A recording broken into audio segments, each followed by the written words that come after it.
Howdy everyone.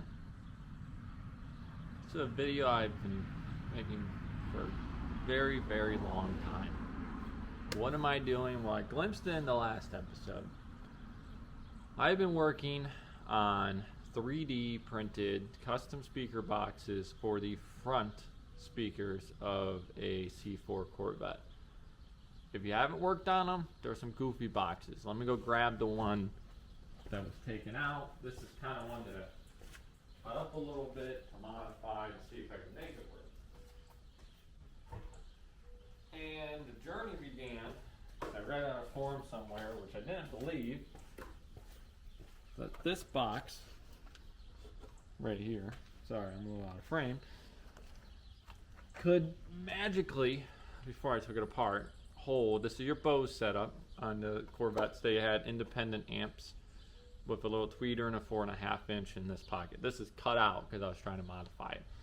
So I got told you could fit a 6.5 in this. Not true at all. Some said 5.5. You might be able to fit a 5.5, but you have to be pretty shallow to be a 5.5, and even at that, it's just a pain in the butt. So I said, screw it. I'll figure out a way to do it. So I looked into getting some 6.5 inch boxes because I had 6.5s in the back. I modified that to a 6x9. Well, I was out of luck. Nothing seemed to want to be deep enough to fit. So I said, I got a 3D printer. Let's 3D print. So I'll play some footage in this of me trying to design things. I'm not a designer by any means, so feel free to roast everything I did in this. This is my first mock-up. Nice simple square speaker box, very rigid, very sturdy. It didn't fit. Too big, too bulky, so I went bye-bye. That was the original concept. From there, I went to this nice circular box. Kind of hard to see. Had a little cutout there for the wires to run through. A little bit cleaner of a concept. Mind you, I haven't used a 3D printer in a long time. I've never really designed anything, so this is all new to me, and it was pretty fun actually. This also didn't fit. Mind you, each one of these takes a day and a half to print. So that brings you to Mach 3, which is a wide brim for the 6.5 inch, which narrows in the center a little bit, still accommodates the speaker. A little more shallow. It fits. We're gonna see how good it really does fit. It's not a perfect fit. Ideally, to keep the stock appearance underneath the little carpeted part, which you'll see. This is about the best I could come up with. Maybe someone out there has a better design. I couldn't find it anywhere, 3D printed. Just for note, for reference to everyone out there, you're not supposed to really 3D print speaker boxes. They're not going to sound the best, but you have to remember I'm coming from 1991 speakers, and there was no aftermarket speaker boxes that really fit. They really should be made out of like, I think it's MDF board or some kind of wood to help with the sound technicals. No one really recommends doing it this way, but you know, why not? Also, the first filament I used, the green one, was a PLA. This is a PETG, which has a higher temperature rating. That one I left in the car and it melted. So hopefully this doesn't do that. How you print it, which I think I have a video. If not, maybe I'll print another one just for fun. It prints with all this wonderful support on it, and then you just have to go through and spend your time breaking off the support. So this is the second one. I'm not going to worry about that.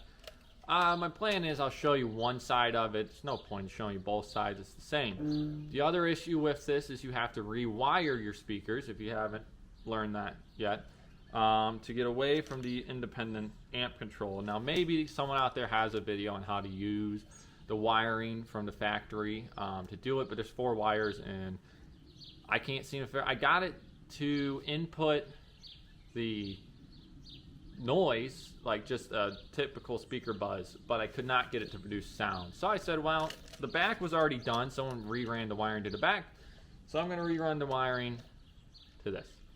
So yeah, we'll go inside. I also 3D printed custom brackets to hopefully mount all this on as well. So I'll mount into factory holes. so I don't have to drill any new holes in my setup, and I'll get everything set up in there, and then I'll kind of walk you through what I'm thinking and honestly see if it's even remotely going to work. So stay tuned.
Howdy everyone. Alright, so kind of went over game plan up there. I'm going to show you exactly how to do this. I already showed the radio part, so now we're going to do speaker side. They're both the same, but you know, in case you need to see it. So you got to take off these 3 screws here, these 2 down there, and then remove this entire side.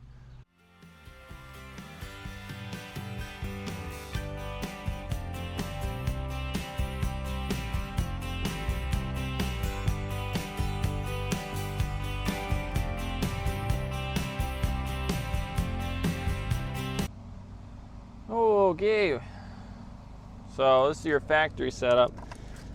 There's 4 screws that hold all this on.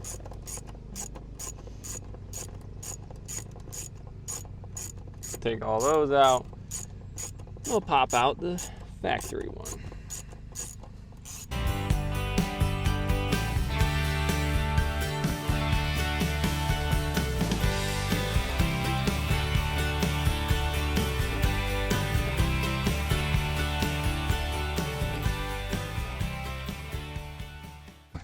All right, so now that that's out,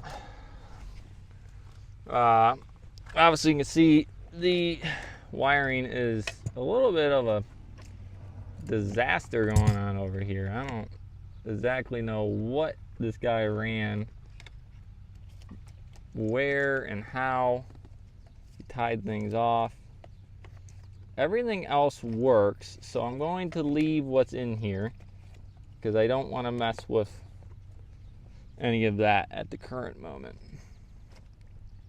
We'll kind of pry it back so we can see in there, and we'll get this new one ready to rock and roll.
So, just mounted that box, and now we're going to run the wiring.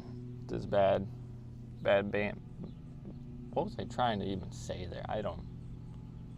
Words don't work very well sometimes.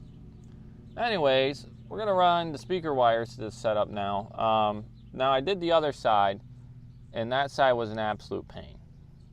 I'm guessing this side's easier based on the fact that this guy, whoever owned it before me, or maybe the owner before him, ran new speaker wires already through this side. So maybe it won't be as bad. Who knows? Got the trusty Amazon basic speaker wire here. And really, there's not much to... working on the interior of this car really just makes you think you're quite bigger than what you are. Because honestly, it's crazy how tight it is in here where you're trying to work on stuff. So now it's just a matter of trying to fish this through in a... What is that? Oh, wow. Oh, this is going to be interesting, isn't it? Huh.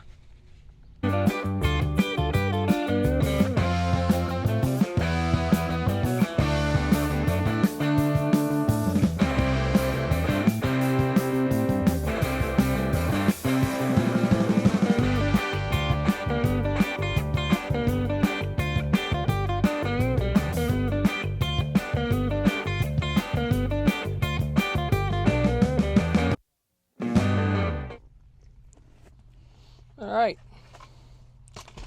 Now,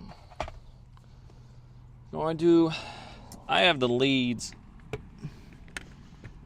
that come off of the speaker. I like to do my wire outside the box in case there is a bad connection at some point. I know everyone's probably different on it. That's just what I have. It seems to work the best. Again, you might have a different setup for it. Either way,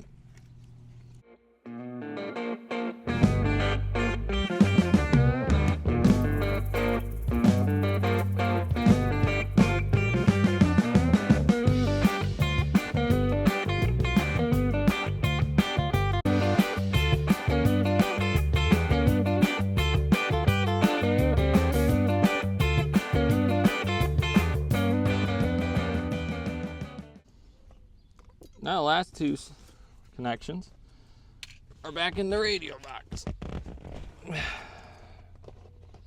There's just stuff everywhere. Who's working in this? I mean, this is rookie level shit.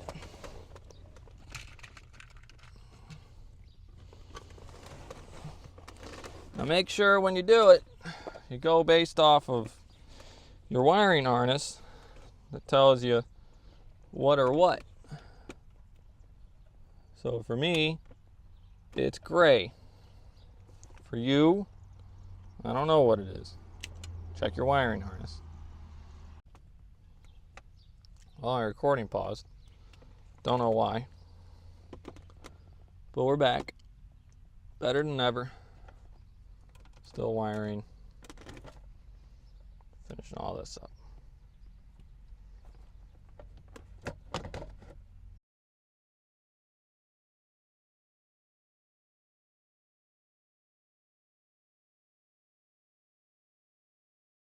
All right. Well, moment of truth.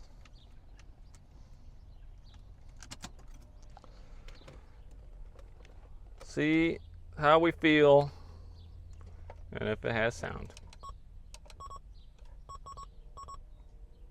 Oops, oops. Excuse me.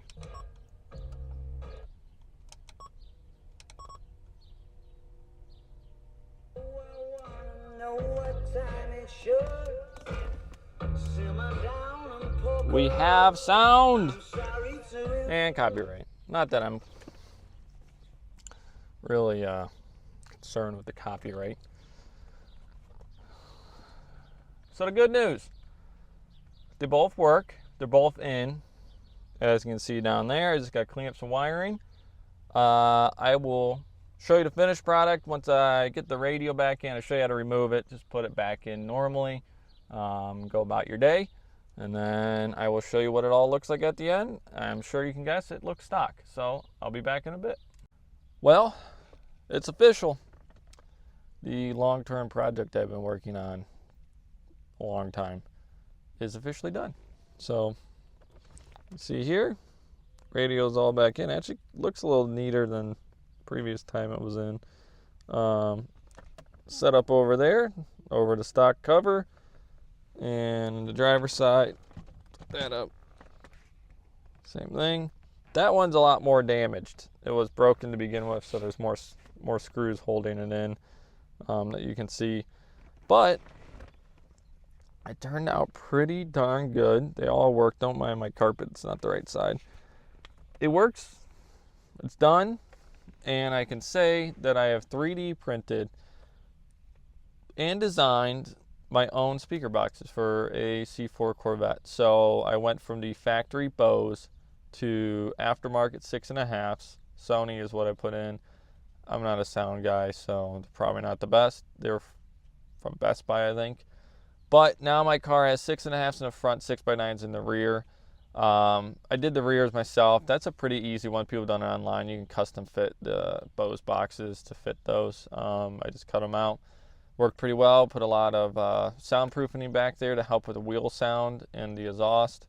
So it's a lot more quiet. I have 4 speakers again. Did this improve the value of my car at all? Probably not. Maybe. I have 4 speakers instead of 2. So I got that going for me. Double the speakers. Still a lot of other things. In other news, though, I fixed the hatch. Turns out my issue I've been having with the hatch was a loose connection in the button down here. So when I took this all off, it popped right off, and I said, well, dang, that might be the issue. And it seems to be. Lately, I've just been pulling a little emergency release to get that to work. So I hope you guys find any of this interesting. If you are curious about the boxes, I can send over the STL files. There's a little tweaking now that I've put both of them in. This one was harder because there's aftermarket wires running throughout. So there's some small design changes I would make. Overall, though, I'm very happy with how it turned out. We'll see how long it lasts. But if anyone's curious on any of the process, let me know.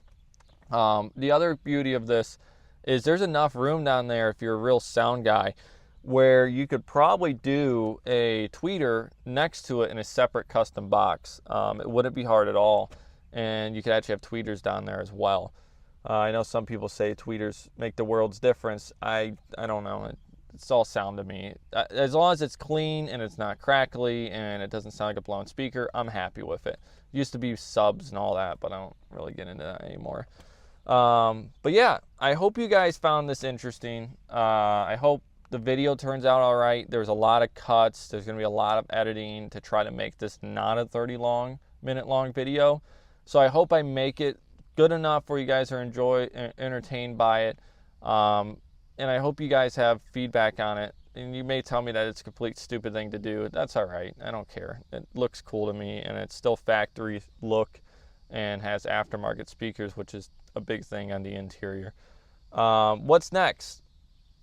Well, I fixed the hatch, so that was going to be a video.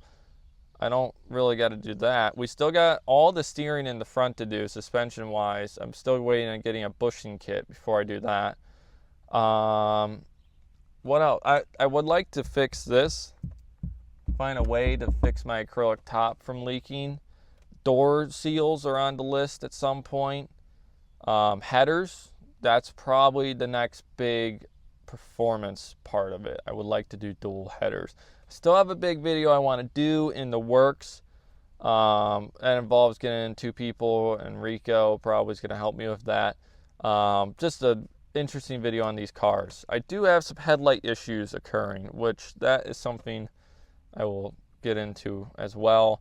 And last but not least, if you watch my videos on the turn signals, I've had some suggestions on it. I can't seem to find, I know there's some people talking about 3rd gen, I think it was, or maybe I think it was 3rd gen. Unfortunately, that one doesn't seem to work.